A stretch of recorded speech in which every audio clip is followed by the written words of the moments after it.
ശ്രദ്ധിച്ചിട്ടുണ്ട് അച്ചുവിന് പൊതുവെ കിട്ടുന്ന പേരുകളൊക്കെ ഭയങ്കര ക്യൂട്ട് നെയിംസ് ആയിരിക്കും. ഇപ്പൊ കണ്ണൻ, കുഞ്ഞനിയൻ, അതെ, അച്ചു. അതെ, അങ്ങനെ അതല്ലേ അറിയുള്ളൂ. സാധാരണ മരങ്ങോടൻ, മറ്റേ അതുണ്ട്. അങ്ങനെയുള്ള മറ്റേ പാപ്പിക്കുഞ്ഞ് അങ്ങനെയൊക്കെ. വാനമ്പാടിയിൽ ഞാൻ ഒരു വേഷം ചെയ്തിട്ടുണ്ടായിരുന്നു. വാനമ്പാടിയില് വാനമ്പാടിയിലാണ് മരങ്ങോടൻ. ഇതിലെന്തായിരുന്നു? ഇതിലെന്തോ ഇങ്ങനെ കളിയൊക്കെ കളിക്കായിരുന്നല്ലോ. വേറെന്തോ എന്തോ ഒരു പേര് വിളിക്കായിരുന്നു. അല്ല, ഈ സാന്ത്വനത്തിലൊരു പേര് വിളിക്കായിരുന്നു. ഡയറക്ടർ അല്ലേ? ഞാൻ സേഫ് ആയിട്ട് ഇപ്പുറത്തോട്ട് മാറി.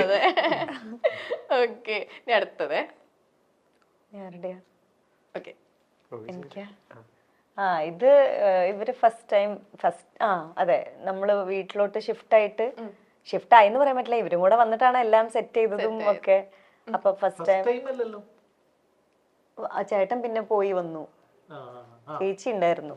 ചേട്ടൻ അതിന്റെ ഇടയിൽ വീട്ടിൽ പോയിട്ട് വന്നു. അപ്പം പോകുന്നതിന്റെ അന്ന് ഇവര് വന്നിട്ട് തിരിച്ച് വീട്ടിലേക്ക് പോകുന്നതിന്റെ അന്ന് ഞങ്ങൾ എല്ലാരും കൂടെ എടുത്ത ഫോട്ടോ. ഗോപുരം ആരുടെ ഒരു പ്ലാൻ ആയിരുന്നു? ആ ഒരു പേര് ആരാ സജസ്റ്റ് ചെയ്തത്? ചേട്ടന്റെ അച്ഛൻ, ജിപ്പിച്ചേട്ടന്റെ അച്ഛൻ. ഓക്കെ, അതിലെ ഓരോ പ്ലാൻസും ആരായിരുന്നു കൂടുതൽ മാസ്റ്റർ ബ്രെയിൻ? നമുക്ക് ഒരാഗ്രഹം ഉണ്ടായിരുന്നു, എന്താ പറയാ, ഇപ്പൊ നമ്മള് ഹോട്ടലിലൊക്കെ നിൽക്കുമ്പോ ഉള്ള പോലത്തെ ഒരു ഇന്റീരിയർ വേണ്ട, കുറച്ചും കൂടെ ഇങ്ങനെ കോസി ഫീൽ, നല്ല കളർഫുൾ വൈബ്രന്റ്, അങ്ങനെ ഒരു ഇത് വേണം എന്ന് ആഗ്രഹം ഉണ്ടായിരുന്നു. നമ്മളിങ്ങനെ അതിന് വേണ്ട ആൾക്കാരുടെ അടുത്ത് ഇങ്ങനെ സംസാരിച്ച് നമ്മള് ഹോം ടൂറിൽ കണ്ടു, ഫ്ലാറ്റും എല്ലാം കണ്ടായിരുന്നു. നല്ല ഭയങ്കര മെയിൻറ്റൈൻഡ് ആയിട്ടാ കൊണ്ടുപോകുന്നത്. ആരാണ് അതിന്റെ പിന്നില്? ഇന്നെന്തോ ഒതുക്കിയിട്ടല്ലായിരുന്നോ? പിന്നെ പേരൻസ് ഒക്കെ ഉണ്ടായിരുന്നു, എല്ലാരും ഉണ്ട്. അപ്പൊ എല്ലാരും ഹെൽപ്പ് ചെയ്യും, ഇവരും എല്ലാരും ഉണ്ടായിരുന്നു, ഹെൽപ്പ് ചെയ്യും. ഓക്കെ, ഇപ്പൊ സജിൻ ചേട്ടൻ പറഞ്ഞല്ലോ ഷഫ്ന ചേച്ചി ഭയങ്കര വൃത്തിയാണ്. അതെ, അതുപോലെ അവിടെ വന്നിട്ടും വൃത്തിയാക്കാറുണ്ട്. ഗോപുരയിൽ വന്നിട്ട് പിന്നെ ജീപ്പ് ചേട്ടൻ എങ്ങനെയാ? ചേട്ടൻ അങ്ങനെ ഭയങ്കര വൃത്തിൻ്റെ ആളല്ല, പക്ഷെ ഇപ്പൊ മെല്ലെ മെല്ലെ ആക്കി വരുന്നുണ്ട്. ഓക്കെ, അടുത്ത ഫോട്ടോ കഴിഞ്ഞു ലാസ്റ്റ് വണ്ണ.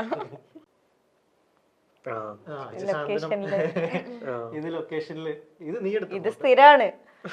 ചിപ്പി ചേച്ചി റെഡി ആയി കഴിഞ്ഞ് നമ്മുടെ റൂമിൽ വന്നിരിക്കും. ഇതുപോലെയാണ് സ്ഥിരം ഇങ്ങനെ അവിടെയാണ് ഹാപ്പനിങ്. എല്ലാരും കൂടി ഇരുന്ന് വർത്താനം പറയലും. ഇതിനകത്ത് ചേച്ചിയാണെങ്കിൽ നിങ്ങളുടെ മൂത്ത ജ്യേഷ്ഠത്തിയുടെ ക്യാരക്ടർ ശരിക്കും ചേച്ചി സെറ്റിലൊക്കെ എങ്ങനെയായിരുന്നു? ഒരു ചേച്ചി പോലെ തന്നെയായിരുന്നു? സ്വന്തം ചേച്ചി പോലെ തന്നെയായിരുന്നു? ചേച്ചിയല്ല, അതെ, നമ്മുടെ അതേപോലെ ഗിരിജാമ്മയും ഞങ്ങളുടെ അതേ വൈബ്. എല്ലാരും ഒരേ വൈബായിരുന്നു. ചേച്ചിക്ക് ഇങ്ങനെ പ്രൊഡ്യൂസർ ആണെന്നുള്ളൊരു അങ്ങനെ ഒരു ഇതേ ഇല്ലായിരുന്നു. നമ്മളെല്ലാരെയും ഭയങ്കര ഇതായിട്ട് ഫ്രണ്ട്സ് ആയിരുന്നു, ഫ്രണ്ട്സ് പോലെ. ഓക്കെ, അപ്പൊ ഇനി ചെറിയൊരു അടുത്തൊരു സെഗ്മെന്റിലോട്ട് പോവാണ്. ഞാൻ ഇനി കുറച്ച് വേർഡ്സ് പറയും. ഈ വേർഡ്സ് ആണെങ്കിൽ ആർക്കാണ് ഏറ്റവും കൂടുതൽ ആപ്റ്റ് ആയിട്ടുള്ളതെന്ന് പറഞ്ഞ് നിങ്ങൾ കൈ ചൂണ്ടാണ്. മൂന്ന് പേരില്. Okay okay. Highly sensitive. അല്ല, ഞാൻ ഇങ്ങനെ ഗോപി ചേച്ചിയാണ് ഭയങ്കര സെൻസിറ്റീവ്. നമ്മളെ സെൻസിറ്റീവ് ആണ്, പക്ഷെ ഹൈലി എനിക്ക് തോന്നുന്നു അല്ലേ? ഗോപി ചേച്ചി ഏറ്റവും കൂടുതൽ സെൻസിറ്റീവ് ആയി നിങ്ങൾ കണ്ടിട്ടുള്ള ഒരു ഇൻസിഡന്റ് എപ്പോഴാണ്? ഭയങ്കര ഇൻസിഡന്റ്, അതായത് നിസ്സാര കാര്യം, ചെറിയ നിസ്സാര കാര്യത്തിന് കഴിഞ്ഞാല് ഇതാണ്. അതായത് ഇപ്പം എന്തെങ്കിലും ഒരു കാര്യം, ഇപ്പം നമ്മൾ എന്തെങ്കിലും സംസാരിച്ചുകൊണ്ടിരുന്നാൽ തന്നെ നമ്മൾ എന്തെങ്കിലും എന്താ നിങ്ങൾ സംസാരിച്ചെന്ന് പറയും. ചിലപ്പോൾ അത് പറയാൻ വേണ്ടിയിട്ട് നമ്മൾ പറയണോ എന്ന് ചോദിച്ചാൽ തന്നെ ഓക്കെ ഇനി പറയണ്ട, ബൈ ഞാൻ പോകുന്നെന്ന് പറഞ്ഞിട്ട് അപ്പുറത്ത് പോകും. അങ്ങനെയാണ്, അത്രയും സെൻസിറ്റീവ് ആണ്. മൂഡ് ഔട്ട് വരും. കാര്യം വെച്ചാൽ അത് സെൻസിറ്റീവ് എന്ന് പറഞ്ഞാൽ അത്രയും ജെന്യൂൻ ആയതുകൊണ്ടാണല്ലോ. സങ്കടം എന്താ ചേച്ചി ഏറ്റവും കൂടുതൽ ചേച്ചി സെൻസിറ്റീവ് ആയിട്ടുള്ള അല്ലെങ്കിൽ ഏറ്റവും കൂടുതൽ സങ്കടം വരുന്നത് എന്ത് കാര്യത്തില്? ഏറ്റവും കൂടുതൽ അങ്ങനെ സങ്കടം വരുന്ന കാര്യത്തിൽ ഇപ്പൊ എനിക്ക് പറയുമ്പോ എനിക്ക് അങ്ങനെ ലൈക്ക് എവിടെ എങ്ങനെയാ ഉദ്ദേശിക്കുന്നത് എനിക്ക് മനസ്സിലായില്ല. ചേച്ചിക്ക് ഏത് കാര്യമാണ് ചേച്ചി? ഞാൻ എന്റെ ഫാമിലി, ഫ്രണ്ട്സ്, അങ്ങനത്തെ കാര്യങ്ങളൊക്കെ ഞാൻ ഭയങ്കര സെൻസിറ്റീവാ. ഫാമിലിയുടെ കൂടെ ഇപ്പം ടൈം കിട്ടാതിരിക്കുക, അല്ലെങ്കിൽ എനിക്ക് എന്റെ വീട്ടില് അങ്ങനത്തെ കാര്യങ്ങളൊക്കെ ഞാൻ ഭയങ്കര പെട്ടെന്ന് ഞാൻ ഇമോഷണൽ ആവും. അല്ലെങ്കിൽ എന്റെ അനിയത്തി, അല്ലെങ്കിൽ അൽഫാമോ, ഞാൻ വെജാന്ന് പോലും നീ മറന്നു അല്ലേ? പിന്നെ ഫ്രണ്ട്സ്, അങ്ങനത്തെ റിലേഷൻഷിപ്സിന്റെ കാര്യത്തില് ഭയങ്കര ബോണ്ടാണ്. ചേച്ചി ഭയങ്കര പഠിപ്പിച്ചാണ്ട് ഏറ്റവും കൂടുതൽ കഷ്ടപ്പെട്ടത് സിസ്റ്റർ. അത് അവളെ എന്നെക്കാളും മാർക്ക് വാങ്ങിയിട്ടുണ്ട് വെറുതെ. ഓക്കെ, അടുത്തത് ഹൈലി ഇമോഷണൽ. ഈശ്വരാ. അതിപ്പോ എല്ലാം നമ്മള് എല്ലാരും എല്ലാരും emotional ആണ്. ഇമോഷണൽ ആണ്, ഏകദേശം സിമിലർ ആയിരുന്നു. മനുഷ്യരല്ലേ പിള്ളേർ. Huge humour sense. Humour sense സഞ്ജയനായിരിക്കും കൂടുതൽ. എനിക്കോ? ഞാൻ തമാശ പക്ഷെ അത് എല്ലാവർക്കും അറിയില്ലാന്ന് മാത്രം. അറിയില്ലാന്ന് മാത്രം. ഭയങ്കര തമാശ, പക്ഷെ പുറത്തു പറയാൻ പറ്റില്ല. അതെന്താന്ന് ചോദിക്കരുത്. എന്താന്ന് ചോദിക്കരുത്. ഭയങ്കര പുറത്ത് പറയാൻ പറ്റാത്ത കാര്യങ്ങളാ. തമാശക്കാരനാ. ചേച്ചി എങ്ങനെയാ? ചേച്ചിക്ക് അത് തന്നെ പറയാനുള്ളത്. അതെന്നെ പറയാനുള്ളൂ എന്നൊക്കെ. അതെ, പക്ഷെ ഞാൻ എല്ലാവരുടെ അടുത്ത് നമ്പർ ഇല്ല, കംഫർട്ട് ഗ്രൂപ്പിൽ ഏറ്റവും തമാശ ചേട്ടൻ തന്നെ. ആണല്ലേ? അതും ഇത് എല്ലാരും ഒരേപോലെ തോന്നുന്നു അല്ലെ? എല്ലാരും കംഫർട്ട് സോണിൽ. ഞാൻ ഒന്നൊരു കാര്യം ചോദിക്കട്ടെ. Gopika is to GP, Sajin is to Shafna, Achu is to dash. Dash ആ ഡാഷ് പുല്ലേ. ഏതെങ്കിലും ഒരു ഡാഷ് വരുമായിരിക്കും അല്ലേടാ, വരുമായിരിക്കും. ഏതെങ്കിലും ഒരു ഡാഷ് എന്നൊക്കെ. ഓക്കെ, നമ്മുടെ ടൈറ്റിൽ തന്നെ പെണ്ണിനെ ഇഷ്ടമായോ എന്താണ് ഭാവി വധുവിനെ പറ്റിയുള്ള സങ്കല്പം എന്തൊക്കെയാ? ഭാവി ബാധു ഞാൻ തന്നെ വീട്ടിൽ അധികം പറ്റാണ്. അതെ, ഇനി ഒരാളെ വീട്ടിൽ കയറ്റാൻ ഇപ്പൊ തന്നെ ഒരു അവന്റെ ഭാവി വധു സിനിമയാണ്. അതെ, പട്ടിക്കുട്ടി വന്നായിരുന്നു വീട്ടില്. അപ്പൊ അതിനാണ് കൂടുതൽ കെയറും കാര്യങ്ങളൊക്കെ. നമ്മളൊക്കെ ഇപ്പൊ എപ്പോഴെങ്കിലും ഒക്കെ എണീറ്റ് വരുമ്പോഴത്തേക്കും പട്ടിക്കുട്ടി തന്നെ പുച്ഛോ എണീറ്റോ എന്നൊക്കെ ഉള്ളൊരു മൈൻഡാ. അപ്പം ഇല്ല, കല്യാണം കഴിക്കാൻ എനിക്ക് അത്ര അതെ. എടി, നീ എപ്പോഴും ചെറിയ ചെക്കനായി. ഇവൻ എത്ര വയസ്സായി? എത്ര ചെറിയ പയ്യനാണോ അവൻ? പിന്നെ പറഞ്ഞു കൊടുക്കുക ആരാണ്. എത്ര വയസ്സായി? എത്ര വയസ്സ് തോന്നും? ഞാൻ വെച്ചാൽ എന്റെ ഏജ് ആയിരിക്കും, അതുകൊണ്ട് ഇങ്ങനെ എത്ര വയസ്സ്? 23. അയ്യല്ലല്ല, എന്താ? ഒരു വർഷം മുന്നേ എനിക്ക് 23 ആയിരുന്നു.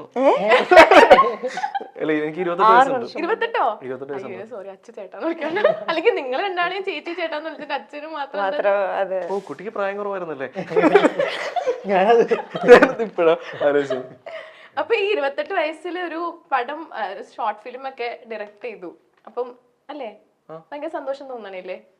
സന്തോഷമുണ്ട്, ഭയങ്കര സന്തോഷം. സന്തോഷമല്ല, അത് ഈ പറയുന്ന പോലെ നമ്മള് ഈ ഇന്റർവ്യൂ ഇല്ലേ, നമ്മളിങ്ങനെ ഇരുന്ന് സംസാരിക്കുന്ന ഇന്റർവ്യൂ, ഇതുപോലും ഞാൻ റിഹേഴ്സൽ ചെയ്യാറുണ്ടായിരുന്നു കുറേ നാൾ മുന്നേ.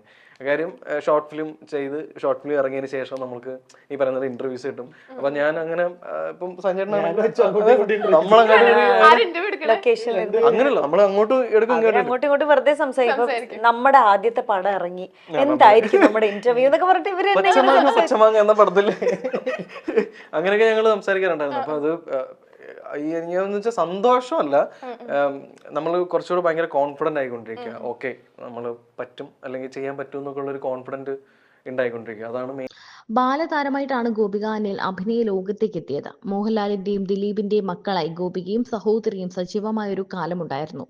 വളർന്നപ്പോൾ സീരിയലുകളിലേക്ക് ചുവട് മാറ്റി. കബനി പോലുള്ള സീരിയലുകളിൽ അഭിനയിച്ചുവെങ്കിലും താരമാക്കിയത് സാന്ത്വനം തന്നെയാണ്.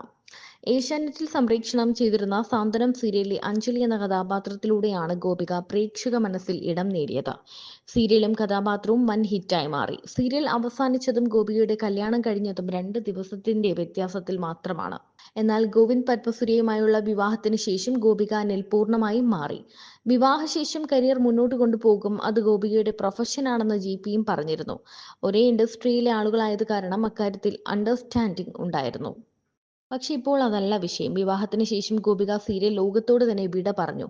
സാന്ത്വനത്തിന് ശേഷം മറ്റ് സീരിയലുകൾ ഒന്നും തന്നെ നടി ഏറ്റെടുത്തില്ല. വിവാഹത്തിന് ശേഷം അച്ചു സുഗന്ധ് സംവിധാനം ചെയ്ത പെണ്ണിനെ ഇഷ്ടമായി എന്ന ഹസ്രചിത്രം പുറത്തു വന്നിരുന്നു.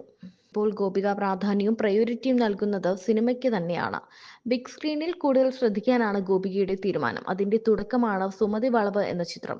സിനിമയുടെ പ്രൊമോഷൻ എല്ലാം ഇപ്പോൾ ഗോപികയുടെ സോഷ്യൽ മീഡിയയിലൂടെ നമുക്ക് കാണാനും കഴിയും.